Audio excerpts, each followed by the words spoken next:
Alright, Shalom, Shalom. First and foremost, I'd like to give all praise and honor to Yahweh, Bahashem, Yahweh Shai, Bahashem Wakakadash. I want to give double honor to the apostles and elders of Great Millstone for teaching me the truth 100% securely.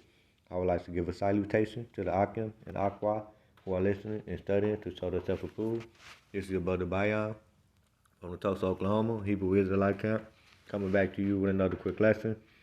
And I just wanted to do a quick lesson because actually this lesson was inspired by something that the octaviologist said on the highways and byways yesterday, or the day before yesterday, this past Sunday. And it was Yapa because we had mentioned some of the things that that goes on where we're basically in to make a long story short, we pretty much talked about the reason why Jake are more likely to get punished for the same crime that Esau Edom would get punished for, and he would get just a slap on the wrist. And I just wanted to bring out a couple of precepts to prove the reason why we're more likely to get punished as opposed to other nations around the whole world. But without further ado, I'm gonna play this small clip to kind of go and get in the context of what we were saying on the highways and byways. First Maccabees 1:11.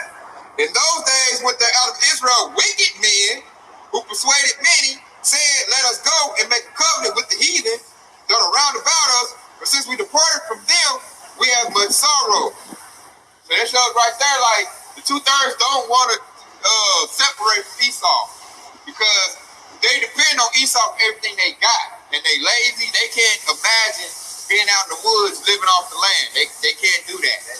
That also goes into like you can actually look at the athletes who actually showed their behavior right off top. Right off top where they said, "I'm not gonna get this juice," right?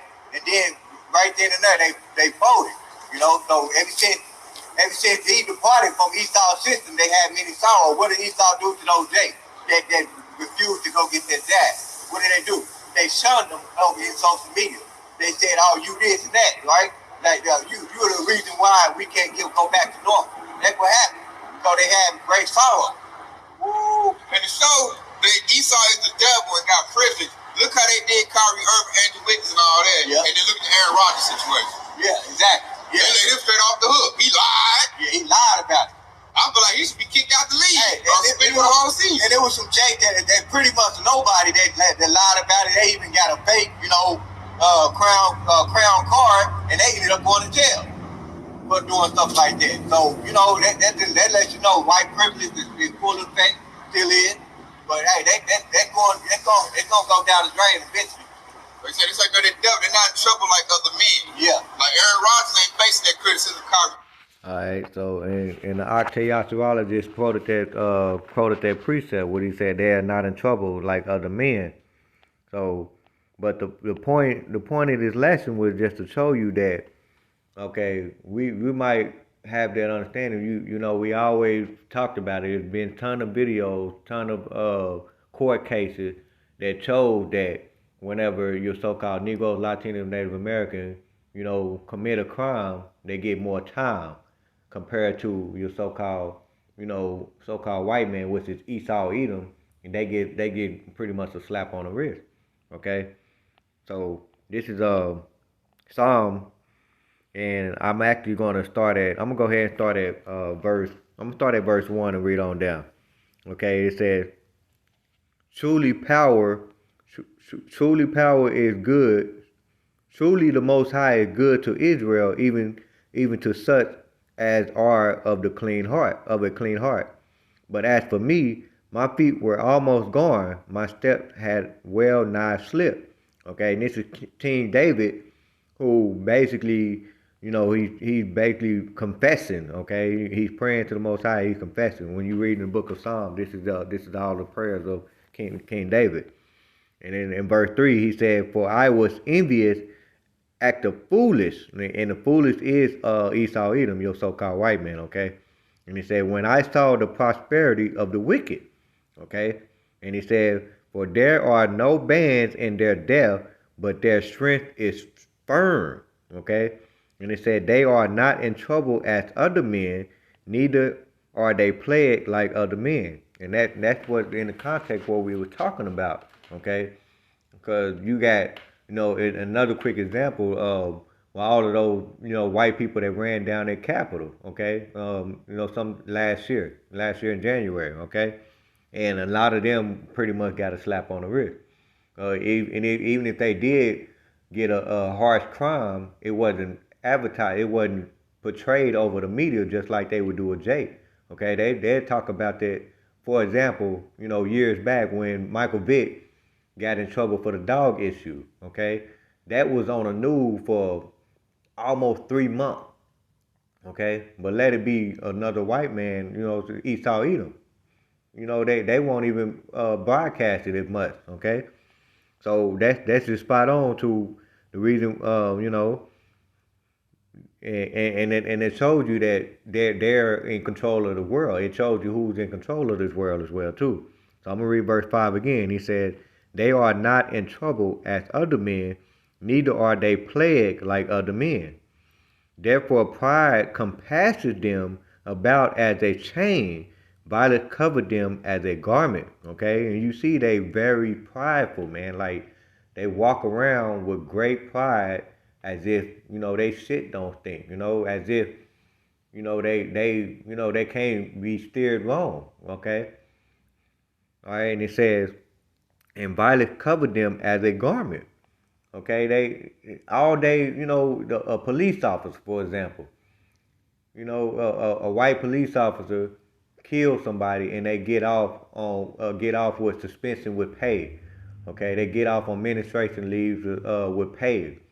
Okay, and it says verse 7, and it says their eyes stand out with fatness. They have more than the heart could wish. Okay, meaning that they still rich after doing all of this wickedness around the whole earth. They have more than the heart could wish for. Okay, they are corrupt. Verse 8, they are corrupt and speak wickedly concerning oppression. They speak loftily. Okay, so they speak wickedly concerning oppression. Right now, they're doing this mandate right now. Okay, they're taking away people's right, people's livelihood for not participating with this mandate. Okay, that's just spot on what right there. It said they are corrupt and speak wickedly concerning oppression. That they are oppressing the people that who are not fortunate enough to, be able to get laid off and and still be well off. They speak loftily. Okay, they set their mouth against the heaven and their tongue walk through the earth. Okay. In verse 10 it said, therefore his people return hither, and waters a full cup are wrung out to them. And they say, how doeth the Most High know? And is there knowledge in the Most High? Behold, these are the ungodly who prosper in the world, they increase in richly. Okay? And in verse 13 it said, verily I have cleansed my heart in vain, and washed my hand in innocence. For all the day long have I been plagued and chastening every morning. Okay, so this is, and I'm gonna stop right there in verse 14 because we just basically just broke down the whole point of the wicked. Okay, Job 9:24, the earth is given into the hands of the wicked. Okay, because this whole society is catered to the wicked. When you read Isaiah 5:20, I'm gonna go ahead and get that real quick because the wicked turn everything upside down. Anybody that's righteous, okay, a righteous individual, you basically don't get no recognition for being, for standing up for what is right. Just like what Kyrie Irving is doing now. Okay, he's standing up for his human right, and he is getting shunned right now. He's not able to play in the NBA games. They're not paying him his money according to his contract. Okay, and there's other individuals, and he's not the only one, but that's just the most uh people that everybody know of. But you got hundreds of other individuals like the nurses in Houston who lost their job for not participating with this very same mandate. Okay, but this is real quickly get Isaiah verse 5 and 20, just to prove what's actually going on. This is Isaiah 5 and 20. He said, "Woe unto them that call evil good and good evil, that put darkness for light and light for darkness, that put bitter for sweet and sweet for bitter." Okay, and that precept is spot on to what's going on. Is that they're calling, people that's standing up for their right, their human right, they're calling them evil. Okay, and the people that's forcing this mandate, they're calling them good. Okay, so and that goes back to the wicked, the elite bankers, Esau, Edom, who is controlling this whole narrative, who controlling this whole society, who have control of all access to the banking system, right? So, I just wanted to, point out who the wicked is, as well as, they're not plagued. That's the reason why they able to do the things that they're doing, because the wicked are in authority right now. Okay? But, when you read Proverbs 29 and 2, it says when the wicked are in authority, the people mourn. And that shows you who's in control. But when the righteous are in authority, the people rejoice. Ain't nobody rejoicing right now. Nobody is rejoicing about the things that are taking place, the current events that are taking place right now. Nobody is actually happy. You can't find one individual right now that can say that they're having a good life right now. And if they is saying that they're life is good right now, that should let you know that they're wicked. Okay, they are participating with this mandate, and they are benefiting from it.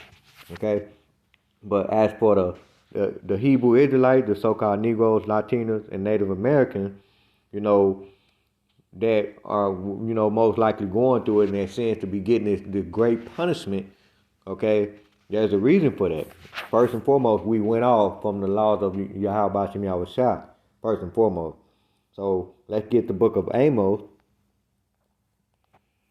Just proving that. But Yahweh Shem Yahushua is only punishing us for that very same reason. Okay, this is I'm gonna start at Amos chapter 3, and this is verse 1. It says, hear this word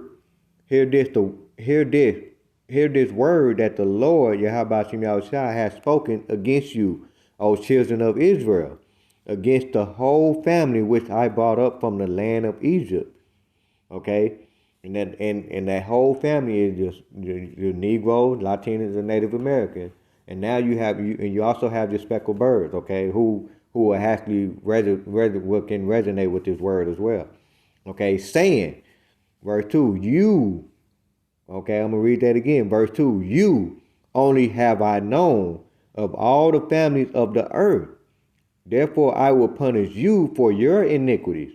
Okay, so that's I'm gonna go ahead and get some precepts on that, because right now, verse 2, I'm gonna read that again. You only have I known of all the families of the earth. Okay, that trump that whole doctrine where they trying to say that the Lord loved everybody and all of that. No, that ain't have nothing to do with that. Okay. And he said, therefore I will punish you for all your iniquity. And break that down and give another quick analysis. Like, let's say, I'm pretty sure we have some parents among this who might be listening to this video. You might see 3 children that doing something very stupid, like maybe throwing rocks at a car. And among those 3 children, you see your child. What you gonna do is you gonna go chastise your child, and you really not going to say nothing to the other 2 children, okay? And that's basically how Yahweh Shem Yahushua see us as a nation, as a whole nation, okay? He don't care about the other nation, which I'm going to get precepts on that as well, okay? Well, real quick, just to prove the reason why we're getting this punishment, okay, this is Baruch chapter 4 and verse 6. It says, ye were sold to the nation, not for your destruction, okay? We're proving that the nation of Israel is still going to be here, okay? He said, not for your destruction, because you have moved the Most High to wrath. Ye were delivered unto your enemy. And what we did by moving the Most High to wrath, because we told the Most High that we were going to keep the covenant, but we disobeyed his word, okay? So therefore we moved the Most High to wrath. right? Okay, Daniel 9 and 12. And he said, and he hath confirmed his word which he spake against us and against our judges that judges us by bringing upon us a great evil, for under the whole heaven has not been done as has been done upon Jerusalem. Okay, and Jerusalem is us. Okay, so this is why we're receiving this harsh judgment, this harsh punishment. This is why the other nation can kind of do all this other wicked stuff and not get its punishment as much as the so-called Negroes, Latinos, and Native American. You get punished because we the covenant the Lord Yahweh Shem Yahshua only established a covenant with us and no other nation. Okay, this is Leviticus 26 and 18. If ye, okay, right here it says, if ye will not yet for all this hearken unto me, then I will punish you 7 times more for your sin. Okay, and there's again. Now this Hebrews 12 and 7 actually goes into the analogy that I just said right earlier, when the 3 kids that throwing rocks at the car, and you're gonna single out that one because that's your child right here. Okay, that's your child. You're gonna chasten him. Okay, this is Hebrews 12 and 7. And it said, if ye endure chastening, the Most High dealeth with you as with sons. For what son is he whom the Father chasteneth not? Okay, so that's why Esau, Edom, and these other nations are able to do the wickedness that they are, because they're not the son of the Most High. We are, okay? So, and going back, let's get more precept on only Israel, right? Okay, and it says, Joel 2 and 27, it says, and ye shall know that I am in the midst of Israel, and that I am the Lord, Yahweh, your power, and none else, and my people shall never be ashamed. Okay? So we're being punished. We're getting that exclusive punishment, and it's a good thing. We should rejoice in that, and what another precept it says, rejoice in the chastening of the Lord. Loosely paraphrasing, because he's only trying to shape and mold us in his image. That way, when he knocked Esau Edom out of power, we're gonna rule the whole world in righteousness. Okay, and we're gonna rule the whole world as if the world in the way that the world's supposed to be ran. Okay, this is Malachi 1 and 2. It says, I have loved you, saith the Lord Yahweh Shem Yahshua. Yet ye say, wherein hast thou loved us?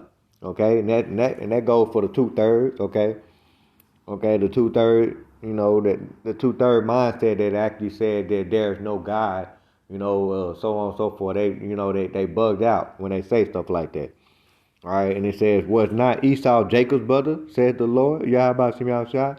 Yet I love Jacob. Okay,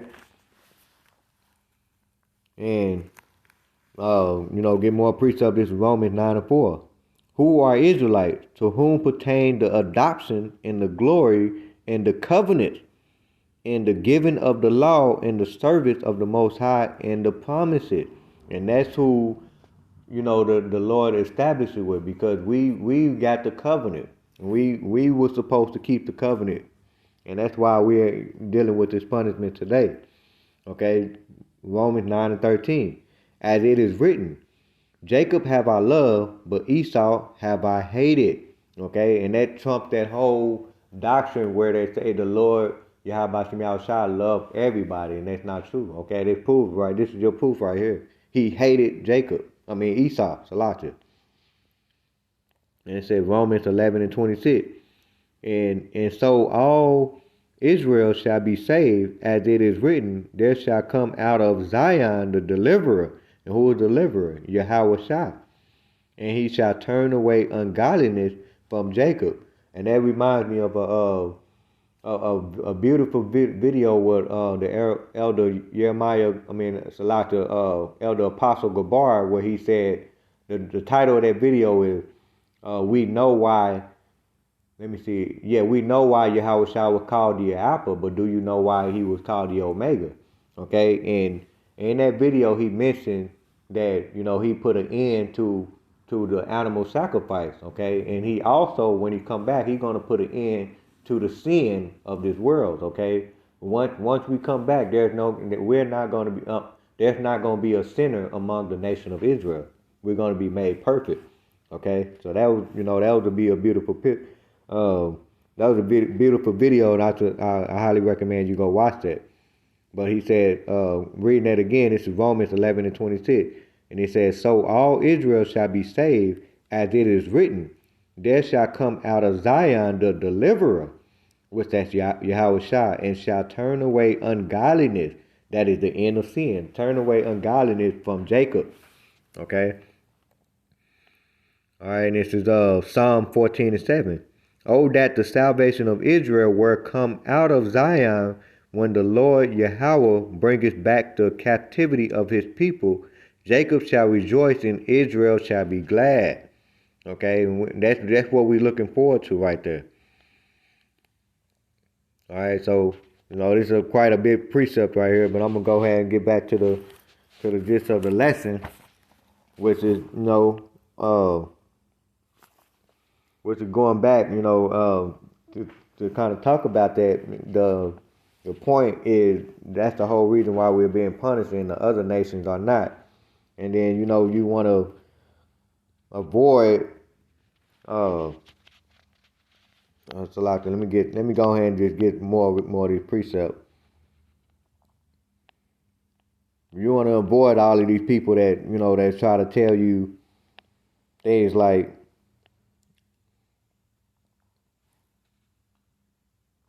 that try to tell you everybody come from Adam and so on and so forth.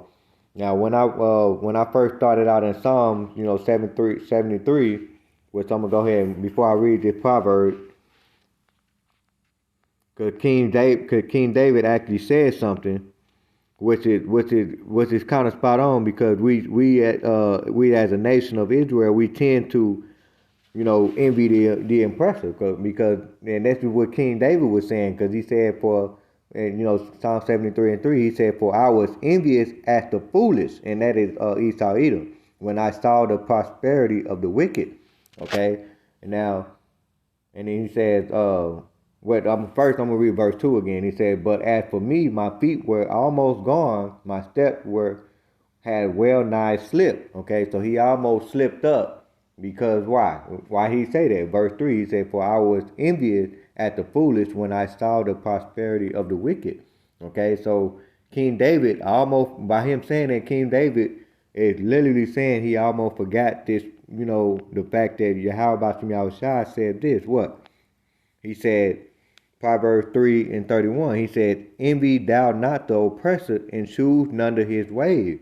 Okay, so King David literally said he almost slipped. Okay, okay, most of the prophets, they did sin, okay, but they turned back. They admitted to their fault. Okay, and in verse 32, he said, for the forward is abomination to the Lord, but his secret is with the righteous.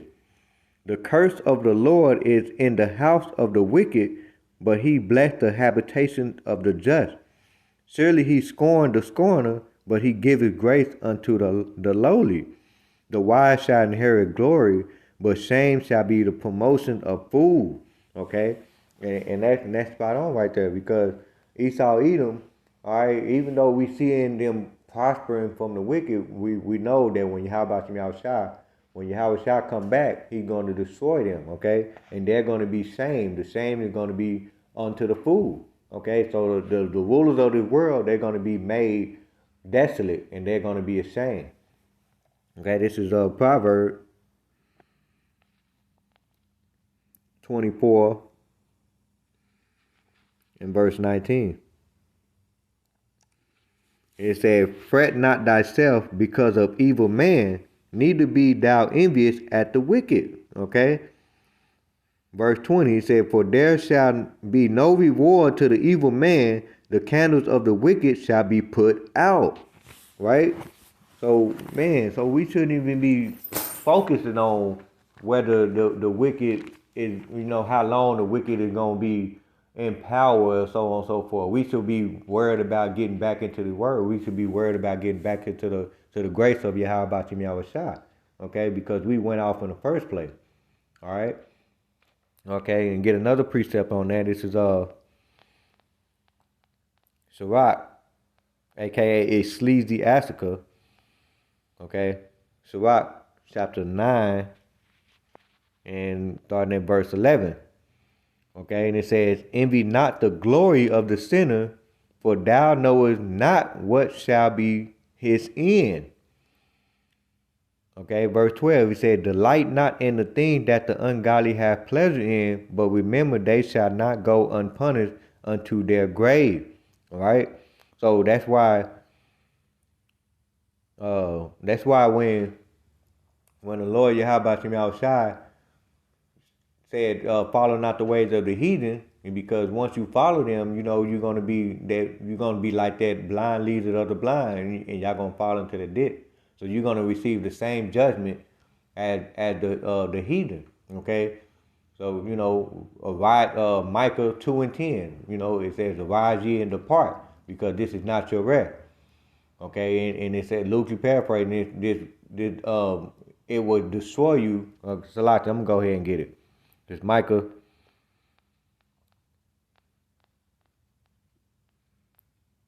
chapter 2 and verse 10.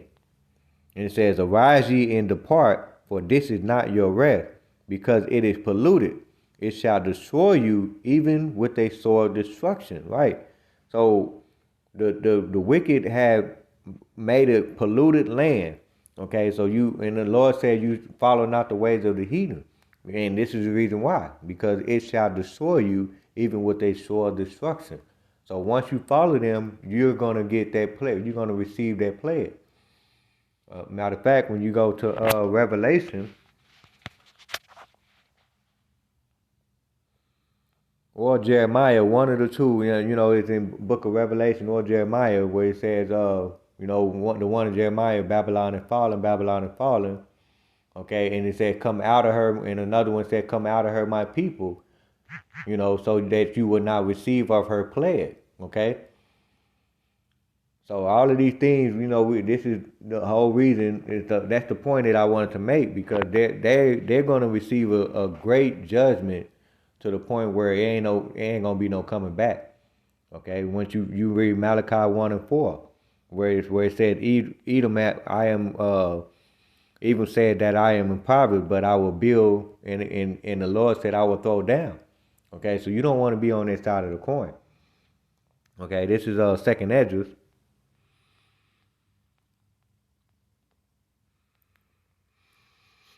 Chapter 6 and verse 56, going all the way to 56, verse 56.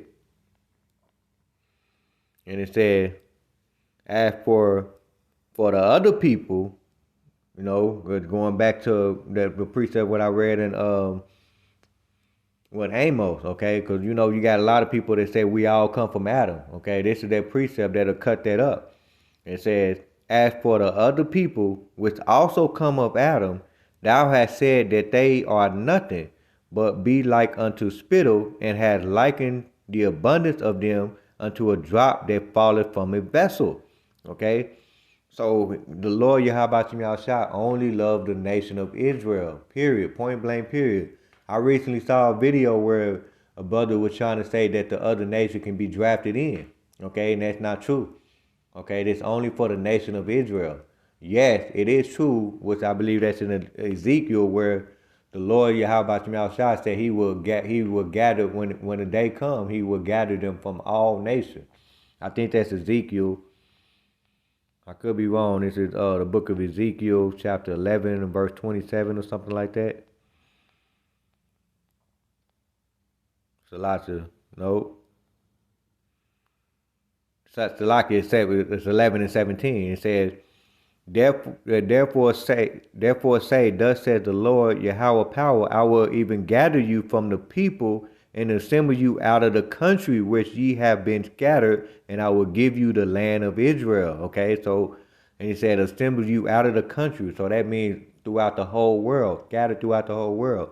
So you're going to have Israelites that look like the so-called white man, the so-called Chinese man, which is Moab, okay, and so on and so forth, okay. But even with that, they try to take these scriptures and say that you can be drafted in, but no, they just mean that they was of the seed of Israel, okay. They came from the seed line, okay. That's like when they trying to say, these other nations can be drafted in. That's almost trying to say, for example, let's say the nation of Israel is the seed of apple, okay, and all these other nations are other fruit. They're trying to say that, and the Lord Yahweh Shah love apples only, and they say these other fruit can be drafted in. It's kind of crazy analysis, but Lord willing, I hope you get the point. They're trying to say an orange can be an apple when the Lord Yahweh Shah come back in. And that's not how they work. Okay. All right, so going back, just get the Deuteronomy chapter 32 and verse 8, and it says, when the Most High divided Salatu said, when the Most High divided to the nation their inherited, when he separated the sons of Adam, he set the bounds of the people according to the name of the children of Israel.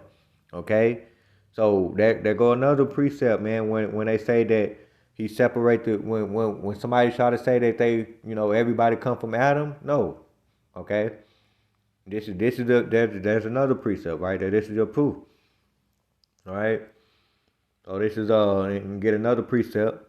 I'm gonna get ready to close this out. Lord willing, I hope this lesson was edifying. This is Isaiah chapter 40,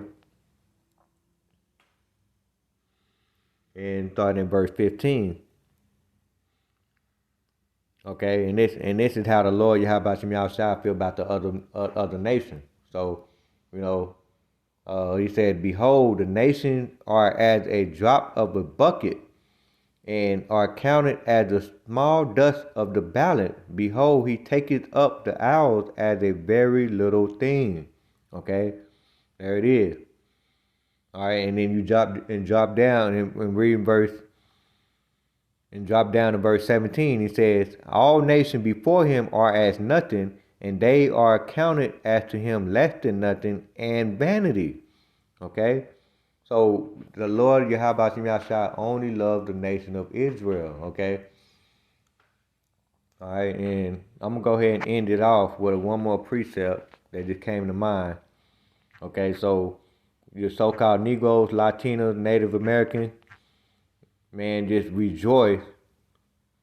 Okay, I'm gonna end it off with two more precepts,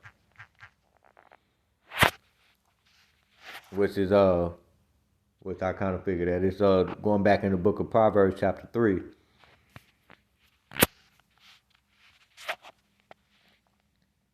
Okay, so Proverbs chapter 3 and verse 11, and it says, my son, despise not the chastening of the Lord, neither be weary of his correction. Okay, verse 12. He said, for whom the Lord loveth, he corrected, even as the Father the Son, in whom he delighted. Right?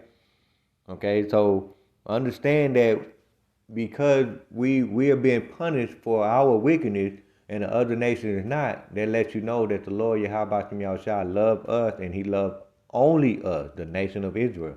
Okay?